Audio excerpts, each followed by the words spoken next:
Well, good morning, everybody. My name's Roger Marshall. I'm a congressman from the state of Kansas. I just started a year ago, and I'm a physician as well. I was a private practicing OBGYN for 25 years in rural America, a little city called Great Bend, Kansas. And like many of you, I've been on call every day or every other day for 25 years.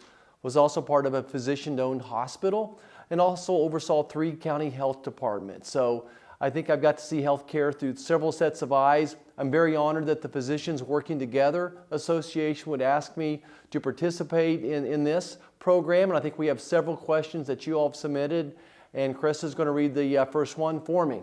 How can we simplify and increase transparency of healthcare expenditures in order to cut costs?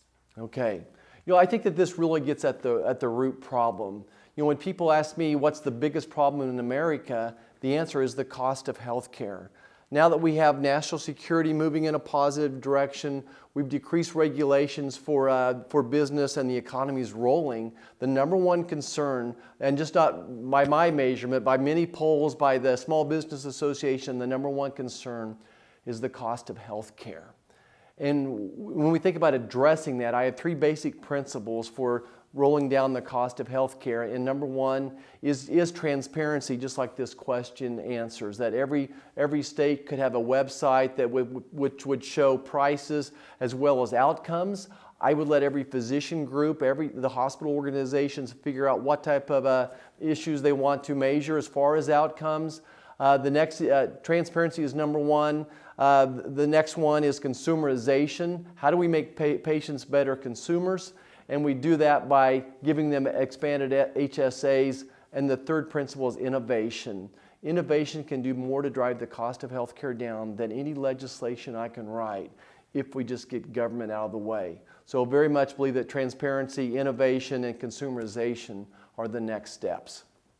How has being a physician shaped how you practice politics? I think I have learned so many positive things about being a physician. And as I speak to constituents, as I speak to other congressmen, in my mind, they're patients. And as we were all taught in medical school, that getting a good history is way more important than being able to have a specific examination of the body. So I try to listen really hard what they're saying and try to help people describe exactly what's going on. So everything I do here, I look at it like I'm a physician. I tend not to overreact. I like to get all the results in. I want the lab tests, I want the x-rays, I want the MRI. I tend not to overreact. And my job is that I've been here before. My job is to help the patient get through it. So as I get my feet on the ground on the issues that I'm responsible for, I try to bring that physician-minded approach of a scientist, but yet with a heart, trying to look through everybody's sets of eyes. We see a lot of hospital consolidation. Is this helping to reduce cost? Right, so consolidation. Well, what's happened over the past 10 years is government overregulation of every industry, and no one's felt that more than hospitals. And then I would say banking would be number 2. Whenever there's government overregulation, it creates consolidation. When there's consolidation of industry or consolidation of choices, it's going to drive the prices up. And what we're seeing in healthcare right now are multiple oligomonopolies across the country, and indeed they are driving the price up. So we need legislation and laws that will encourage more choices for consumers, more choices for patients rather than less. What do you think about the unsupervised practice of NPs, especially at the VA? Look, I've had a nurse practitioner in my practice since the day I started, and she was incredible. But we touched base every day. We had very, very good policies, and I think through 25 years we never had a hiccup. We've had PAs work in our emergency room now, but always under the direction of a physician. So I'm completely against nurse practitioners or PAs having independent practices, and they need to work with physicians. Physicians are seeing more and more patients and overburdened with administrative tasks. What can be done? Certainly that's very much the truth. I bet a third of our day now is spent doing dotting I's, crossing T's. The Affordable Health Care Act and the computerized medical records has basically made us all data entry people. I know in my practice I got along with just 3 nurses for 25 years, And once the ACA came around, I had to hire 2 more nurses and actually cut back on the number of patients we were seeing. Basically 2 nurses spending 8 hours a day, 10 hours a day, doing data entry for me. So we have to roll it back, and that's why I was in favor. One reason I was in favor of repealing the entire ACA, and that was done on the House side, but the Senate could not do it. Very much interested in fixing healthcare, and this is part of the fix, is somehow rolling back these regulations. Stay tuned. The president is doing some great things right now.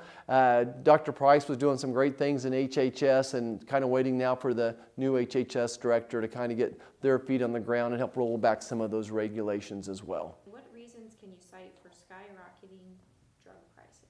Skyrocketing drug prices. I think number one, I talked about this innovation issue going on right now.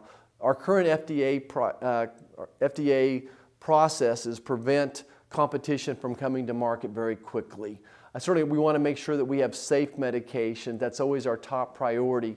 But right now it would take 10 years and $1 billion to get a new drug from entering the FDA process to being approved. So somehow we have to streamline that, maintain the safety of it as well, but we have to streamline that process. So that would be one situation. Certainly I'm concerned about what's happening with some of the PBMs. We want more transparency with those transactions.